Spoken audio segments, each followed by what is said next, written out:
Yeah, why don't you relay to me how my weekend was boring and yours was more exciting? I get it. This is where it's going. It's gotta go there. My weekend was super exciting. Also, my voice is back. That's pretty cool. I mean, I don't know that I missed it. Other people did. I want one name. Do you have one name? I don't want to call out any of our listeners. That sounds like a lie. I don't want them to feel bad. I was told my voice sounded rough. It was rough. Now, this week, my body feels like my voice sounds. Because I had such a cool, awesome weekend. Whatever. Look, spoiler alert, you went to PA. Yes. I know for a fact there's nothing cool in PA. The summers in PA are pretty cool. I hate you a little bit for doing that. You ever listen to the band The Wonder Years? No.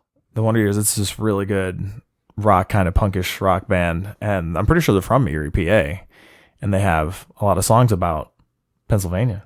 Did they ever open for Chris Jericho's band? They probably could. Like, if they wanted to, they're good enough. Sure. Maybe I should start a band to try and open for Jericho, and that's my way in. It couldn't hurt. It really couldn't hurt. I'm trying anything to get a look now. I already signed a contract with a different type of agency to try and get a look.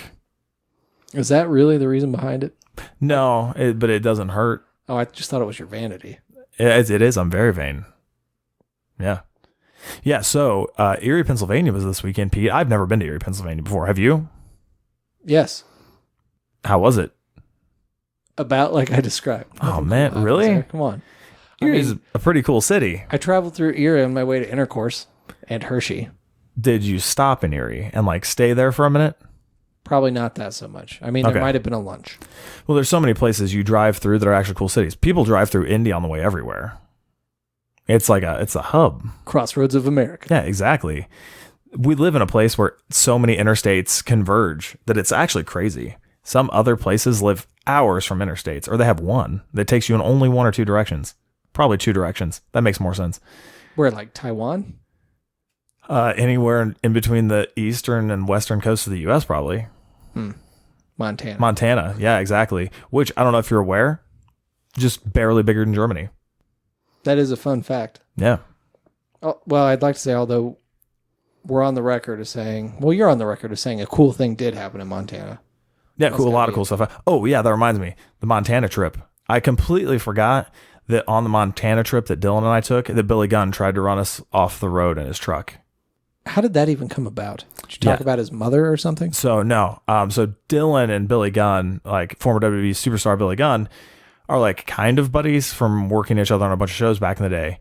And in between show, I think 2 and 3, when we were driving, all of a sudden this truck like just sped up on us, like to the back, like almost hit us. And then it started like swerving around us and like pretty much encircling us on the interstate. And we were like real freaked out because it was like 10 a.m. in the morning. And Dylan and I talk about getting into fights, and we talk our big game pretty often. But this was the time where we're like, oh man, like what's going on here? Then we took the exit and we're like, okay, well, hopefully this guy just keeps going. But he followed us. So for the first time in our lives, we were like, oh man, we're going to have to get into a fight at this truck stop. We don't want to do this. Tell me, each was asking the other, man, did you sleep with somebody's girlfriend last night? Somebody's wife? Dude, I turned to Dylan and I was like, did you cut him off? He's like, nah, man, I didn't. I swear. He's like, I haven't done anything. I was like, yeah, did you piss someone off? When? He's like, I didn't, man. So we pull off the interstate and then we like take the long way around to the truck stop before we park. And this truck follows us all the way. And it pulls in behind us. And we're like, oh no, this is actually happening. Who is in here and why are they so pissed at us? What did we do? And then 6'5" Billy Gunn towers out of the car, just laughing his head off. And there was one of the promoters of the show was in the passenger seat next to him, not laughing his head off. He did not find it funny. So clearly, though, you just kicked the shit out of him, right? Yeah, we kicked him in the balls. Yeah, DDT'd him in the parking lot. Got to. You got to save face. Yeah, exactly. Yeah, so I forgot that part of the story. I just remembered that the other day when Dylan and I were on the road to Erie, Pennsylvania. Oh, full circle. Dylan's your road buddy. Some of the best trips I've ever had are with Dylan, but we've only had a few trips together. He also told the girl that he brought with us that if something were like going to go down or like we were going to get arrested on a road trip, we would definitely be together because we bring it out of each other. Was that supposed to be comforting? Was she like, "Aw, that's sweet"? No, I don't know. I think she knows he's crazy, like really crazy. Look, I just need you to sign this waiver. All right. Here's the reason why. We get real G when we're around each other. On road trips, we've come up with a lot of things, like how our next characters are going to be gangsters, Swaggy D and JK-47. But so how is that different than a normal Gucci wearing gimmick? It's going to be real amped up, and we're going to talk about murder and violence and drugs, and we're not going to try and like make it subtle at all. It's going to be real direct and in your face. Yeah. And it's serious. It's not a joke. It's not a joking character. It's not a funny thing. Like, we're going straight blood. You need to start doing drugs then, so you have real life experience to draw from. Might as well. The story is leading to drugs. Might as well. Also, we just listened to tons of like 6ix9ine. He's a big 6ix9ine fan. You listen to much? No. I'm more of an Esham guy. I like to be chill. That's fine. Well, they're both gangster, but one is more angry.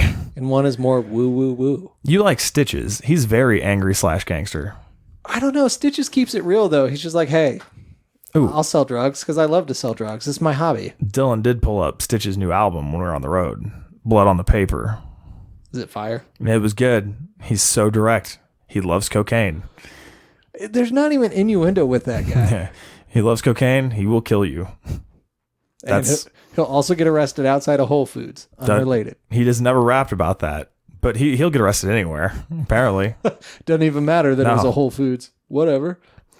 So 3 or 4 weeks ago, Dylan texted me. I was like, hey, man, do you want to come with me to a show in Erie, Pennsylvania in a month? I was like, nope. And he was like, please, I don't want to ride alone. I was like, okay, man, that's cool. But originally, I was thinking of entering a jiu-jitsu tournament on that day, but then I tweaked my neck a little bit. It's like, I better do something safer on my neck and wrestle professionally. Where would you have done a jiu-jitsu tournament? There was one in Indy. I probably would have won too. No big deal. I probably would have won. But I didn't know I was going to be guaranteed to win at wrestling. So I went ahead and did that instead. And the show's Saturday night. So I texted Dylan. I was like, hey, man, when do you want to leave? And he's like, yeah, we should probably leave Friday night. I was like, okay, that's cool. So I met him at his place on the south side at like 8 p.m. Met the girl who was also going to be riding with us. It was nice enough to let us use her car. And then we left at 9 p.m. Yeah. What was the ride? Oh, it was a Chevy Equinox. Ew. Like a newer one. I mean, I guess that's cool. Room to stretch out and whatnot. It was one of the smoothest rides I've ever taken. Well, yeah, but your Lambo's got a sport tune suspension. Like, if you wanted a smooth ride, it wouldn't be Lamborghini. Yeah, but you get pulled over way too often. It's just such a hassle. It's more of an in-town car. That's fair. Chevy Equinox is good for 14 hours on the road. Yeah. So we left at 9 p.m. and I guess Dylan's been like working some overnights lately. So he was cool like driving the whole way. And we got there at 5 a.m.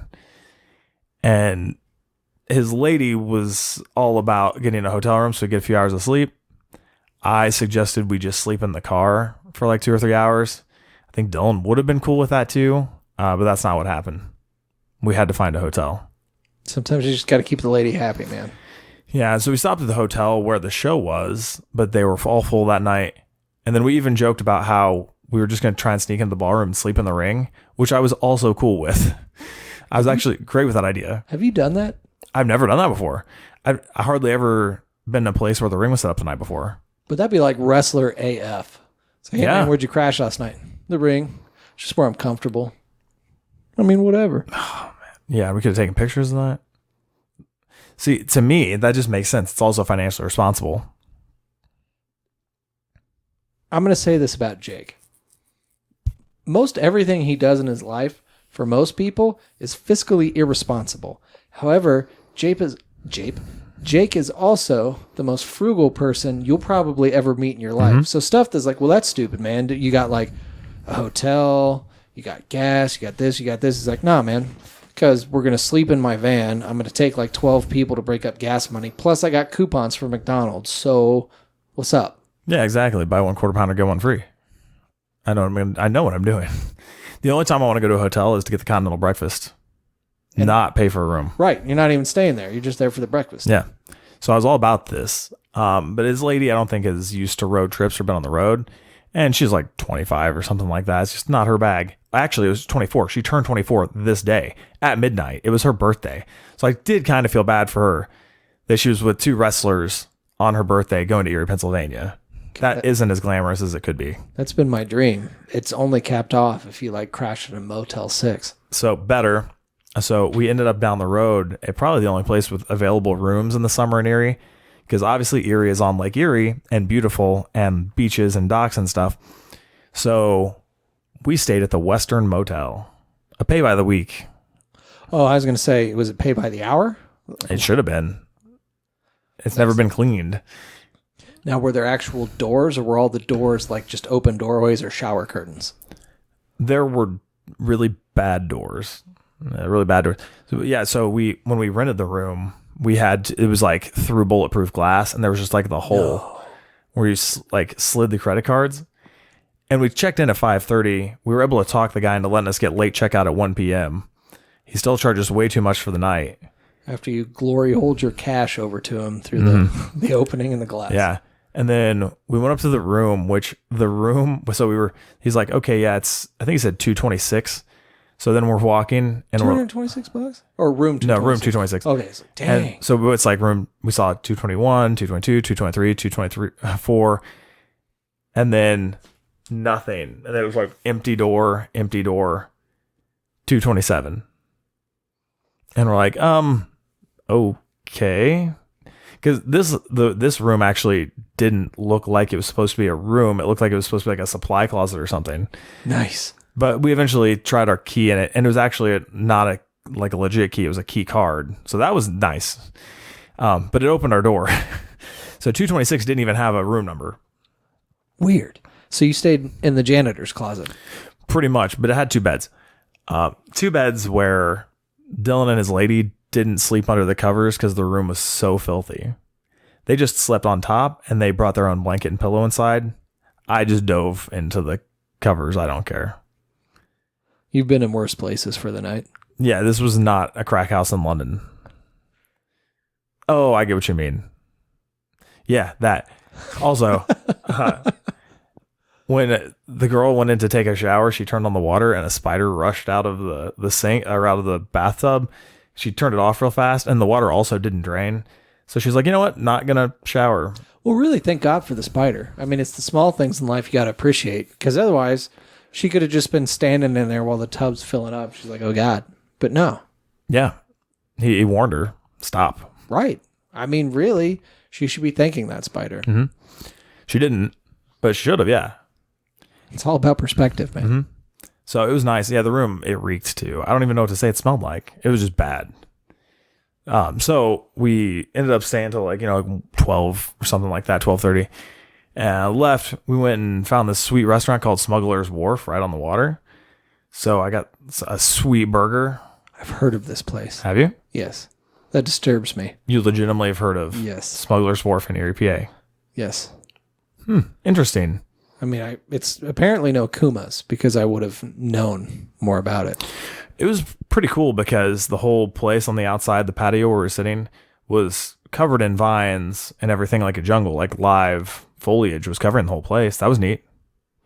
The burger was great. Was it Kuma's great? No, not even close. I stand by my statement. But it was good though. And then, we went ahead and went over, hit up the show. They told us when we got there, it was at the ballroom, like a nice ballroom of a hotel, which on the outside looked awful, but on the inside was really nice. And they also told me, like, oh, hey, we sell a lot of merchandise here. The fans buy a lot of stuff. If you want to set up your stuff, you can set it up here. And I realized I forgot to bring my merchandise. How do you forget to bring merch? Your livelihood is based mostly upon the merch you sell. Yeah, and I usually always drive, so I have everything in my car. But sometimes when I'm transferring multiple bags to someone else's car, I forget it. You should be ashamed. So I asked my new friend, like, hey, you mind if I take your car over to try and find like a Kinko's or something? And that was an obstacle in itself. What, print your photos? Yeah, because I have some saved in my email. Yeah, headshots, pretty much. And I went to Walgreens. That wasn't going to work out. I got to a UPS store 4 minutes after it closed. That didn't work out. And then I went to a FedEx, which happened to be the busiest FedEx in Pennsylvania history. You can print glossies at a FedEx? You can get like a glossier cardstock type paper. It's not supposed to be like for photos, but it works. I did not get those though.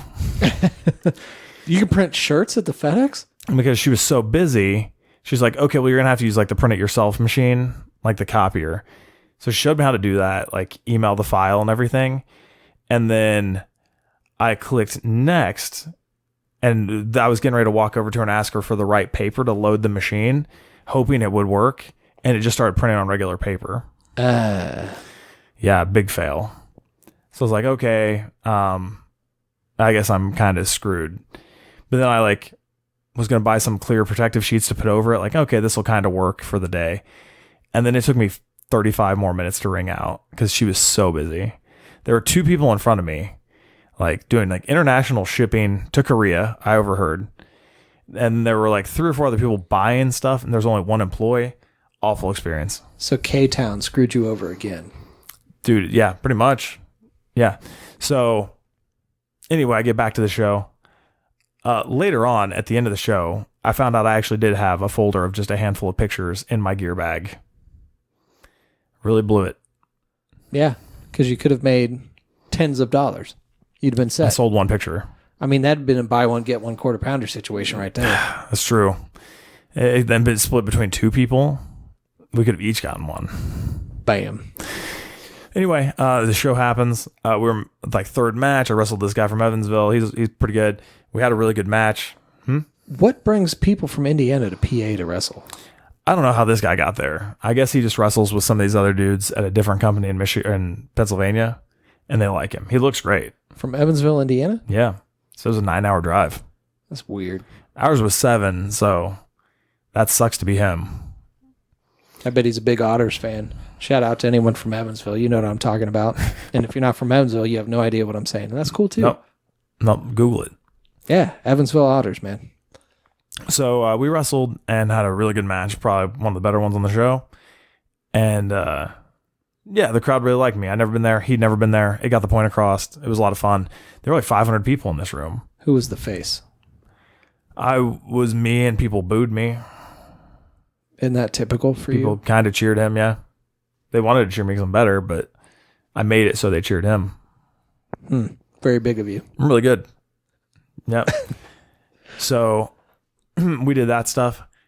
Oh, funny enough, too, I put him in a backbreaker and held it, and I bit his stomach. Someone on Twitter took a picture and said I was raspberrying him. I mean, why would you bite his stomach? And B, which is better though for you? Like, it's kind of funnier if people think you were raspberrying. And it's funny, but like, why would that be a thing that people even assume? Why would you bite somebody's stomach? Because you bite people sometimes. It's a dick move. That's weird. Why would you raspberry someone's stomach? It's less weird than biting them. No, it's not. To me, one is a taunt and the other sexual. Really? Okay, because never mind, because I thought it was pretty obvious that I was biting him. Anyway, so we had a good match, thanks to me.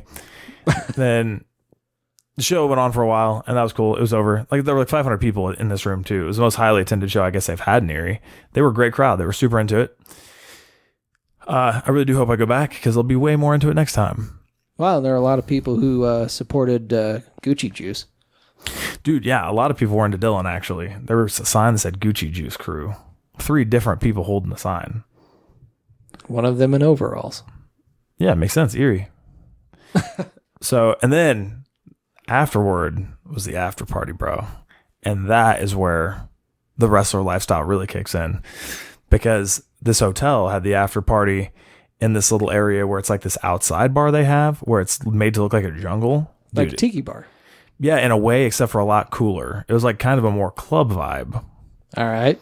Yeah, so I think they called it a hideaway. So what, you're like snorting coke off palms and stuff? Like, I'm not going to say that happened, but recreational stimulant drugs apparently are popular in Pennsylvania. what with the Amish and everything? So there was a lot of people drinking, and then there were some other people snorting. that happened. I didn't know that was a thing. Not really a thing that happens in most shows I go to. But let's just say there were a lot of lives of the party. And we made some new friends there. Then we migrated 2 blocks away to another bar where it was like ruckus and club feeling. And like some of the people who I think don't have personalities just like let loose and got wild. One dude on the show, someone pointed out that they're pretty much Ronnie from the Jersey Shore. Man, if you're partying with Ronnie from the Jersey Shore, you're partying. Yeah, actually, the girl that was with us was like, you should just take a picture of him and tag it as you partying with Ronnie. I was like, yeah, people will believe that. I should have. Yo, me and Roro out in PA getting lit. Yeah, don't tell Sammy. Oh, Sammy Sweetheart? Yeah. Wait, do you think they're still together, though? I don't know. On the real? Probably not. No. He's way better than her. What? She's way out of his league. Or he's way out of her league. I mean, that's true, but he's also kind of a putz. Like, she's He's real a nice high guy, maintenance. though. He can't be a nice guy. He's a nice guy. You can tell. 3 of the 4 dudes on the show were nice guys. Who was not a nice guy? Debatably the situation. I felt like the situation kept it the most real. Like, because he's just a... But he was a douche. Oh, through and through, though, but you knew that walking in. The other guys try to weren't. be a nice guy. Like, Pauly D, to me, is the guy, and Vinny especially. They are nice I'm a guys. nice guy. No. They are nice guys. I think Vinny is a tool. I bet Pauly D is probably the nicest guy of the bunch. They're both nice guys. Ronnie was also a nice guy. Totally. If you have any opinions on that, tweet us. Absolutely. We'll put up a poll. Who's the nicest guy? By tweet, on I the mean Jersey Shore? Instagram, because I don't tweet. But you should totally let us know. Yeah, I still only seen like the first 3 episodes of Double Shot at Love, Pauly D and Vinny's reality show where they're dating the same girls. But it looked great, and you can tell Vinny and Pauly are great guys. 50% of that's true. But I actually took a video of the dude who looks like Ronnie, all like drunk and coked up, like on our party bus. But I can't obviously put that online because I don't want people to know what people do on the weekend. Right. Weekends are off limits. I mean, you know. So we partied up at this club for an hour. And then there's this party bus that you can take for free from that club to another club 4 or 5 blocks away. And we got on the party bus. Dude, I haven't been on a school bus in so long. And it was lit. Like, this was the most turnt BA party bus ever. Are there any other millennial terms you'd like to spew? I learned all of them this weekend from my 24-year-old friend. Yeah. So, also, side note, my trainer and mentor in the professional wrestling business, Jimmy Yang, runs a party bus in Cincinnati if you ever need one. Just call Mr. Yang. It's Jimmy's Redneck Party Bus. Pretty sure it's at Jimmy's Redneck Party Bus on everything. Man, it's so great. If you want to shout on this show, because apparently we shout everyone out on this show. Just good people. Yeah. You know, I tell you what, just drop a comment. Tell us why you're a good person, why you deserve a shout out. Yeah, you're a good person. If you're listening to this, I probably like you and you're a good person. So I'll shout you out. Yeah. So yeah, we took the party bus to another club, but apparently that club wasn't so popping, or it was over popping, and we decided to go back to the other one. So, like too populated? Yeah, it was too popping, and then like 4 times the amount of people got on the bus to go back, and everyone was partying on this bus, getting crazy. And then we went right back to the other bar. Then we hung out there for a minute, and then went right back to the hotel where the show was. And apparently the hotel just lets them party in the ballroom. Because the last couple of shows, there were like too many people drunk wandering from the regular bar to their rooms and distracting the normal guests, where they said, you can just go party in the ballroom. Let's just keep this contained. All you guys stay here. Like you got it all night, and it's like away from everyone else. So you crashed in the ring. I wanted to crash in the ring, but they actually did get us like the hotel for this night. But we had to share it with 6 dudes, like 6 people. There were 2 girls and 4 guys. That's weird. Unless you're into orgies, that's weird. No, I don't like that. Some people I know are like that, but it's not me. It's not how I live my life. Don't judge. But at the after party in the ballroom too, I made so many new friends. I even had a conversation with one guy who was in WWE for a while about like, oh yeah, good matches don't get you booked on shows. Like good matches don't get you to make friends and get you paid. Like hanging out at the after party does.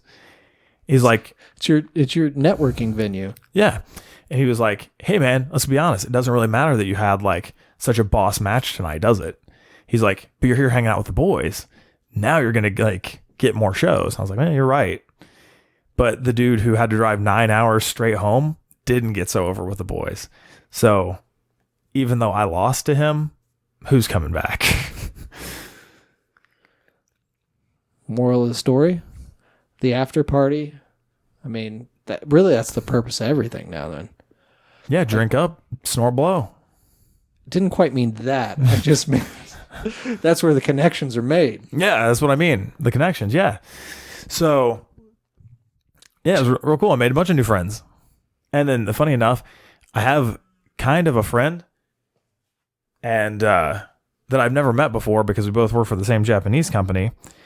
And then his other best friend was at this show. So that dude's girlfriend. So we bonded over just talking about our friend that I've never met. That's their best friend. So that's really sweet. Really sweet, really creepy, really something. It was real sweet. And then we ended up back in the room at 4 a.m. And then we started getting to bed at like 4:30 because Dylan was like gone. I mean, like badly, badly gone. Like we thought he was going to die. What was he drinking? I see. He only had like a couple of Miller Lights and a couple of Jackson Cokes. So like he didn't have enough to be this messed up. So I don't know what happened. What, did he get Cosby'd? Is that what you're saying? I think. Straight up. Like we were talking about, we're pretty sure something like that had to have happened because he did not drink enough to be in this type of way. So public service announcement. If you get turnt in Erie, PA, make sure you keep those drinks covered. Yeah, if you're going to the bathroom, let Jake watch them. Yeah. Keep the drinks covered. No eye contact. No eye contact. Hashtag blessed. And then, so we ended up getting to bed at like 4:30. I was like, you know what? I'm just going to set my alarm for 6:30, even if I have to carry both of them back to the car so they can fall immediately asleep. So I set up for 6:30, got up, made some coffee. Oh, I had to sleep on the floor, by the way. Of course you did. So I was up on the floor. So I got 2 solid hours of hotel room floor sleep after 4 hours of skeezy hotel room sleep and like another hour and a half in the car on the way to the show the night before. So I'm feeling good. And then I convinced them both to get up. We get them to the car. They both fall asleep. And since I'm the early bird, I drove the whole 6 hours back to their place and another hour back to my place. That pretty much rounded out the weekend, man. So that was how cool my weekend was. I got back by like 3 p.m. on Sunday. I mean, that's cool, man. I mowed my grass, like probably equally as baller. Did you get drunk? No. I mean, I had a couple beers. Didn't get Cosby'd. Yeah, no. Did you make new friends? No. Did you entertain hundreds? No. I did, however, interact with some people who are in a brew bus, which is like a party bus. That's pretty dope, yeah. Our weekends were pretty much the same. I mean, identical, really. Yeah, real cool. I mean, I posted just as many Instagram photos as you did from my weekend. Did you? I did, man. Nice, man. Good job. Where did we get to patronizing the I would never patronize you, dog. I love you. Such a jerk. Yeah. So that was the weekend in Erie, PA. Oh, also, Dylan, oh man, should I give it away now or not give it away that Dylan and I are talking about our new tag team thing we're going to do? Oh, I don't know, man, because you still got to milk this. This is the first time you've announced the JK persona. Yeah, I'll talk about JK47 at some other point. But I think it's got to be a build-up. You can't just give it away, right? Yeah, I'll talk about it at some other point. Okay, and then also talk about Scumwave. Yeah, at some point soon. Hashtag coming soon. Until then, listen to 6ix9ine, who, by the way, didn't turn state's evidence. So, respect. He didn't narc on nobody. He didn't. Also did not get arrested outside any Whole Foods that I'm aware of. Sure didn't. I'll also, hashtag Nipsey ain't do it. Because Nipsey ain't do it, man. Pete, I forgot to mention something. I know what this is, and I want no part of this. Do you want to say it for me? No, not even a little bit. All right, so I forgot to mention, next Thursday, August 8th, at the Harrison Center, Jake Oman will be on Art Speak Presents, where artists talk about their craft. And you should come see it. I think it starts at 7:30, maybe 8. You got to pay to get in? It's at artspeak.co. No, it's free. It's completely free. Or you can look up Art Speak on all the social medias. Or you can just get on at Jake Oman 2012 and get the information there. Or you could forego the whole thing. I mean, either way, ultimately up to you. Pete'll be there too. What? How'd I get roped into this? Hey, I'll promote all of our podcasts on it. Whatever. I'm going to be the guy in the audience booing the whole time. I'll be like, are you saying boo earns? I respect the Simpsons reference. Yeah. But I still hate you. So at artspeak.co, Jake Oman, presented by Artspeak at the Harrison Center, Thursday, August 8th. You should probably check that out. I would promote it on next week's episode, but that drops the day before, and let's be honest, no one's going to listen to it within 24 hours. At Off the Cliff Pod, at Jake Oman 2012, at Multimedia Hustle, and we'll catch you next Wednesday.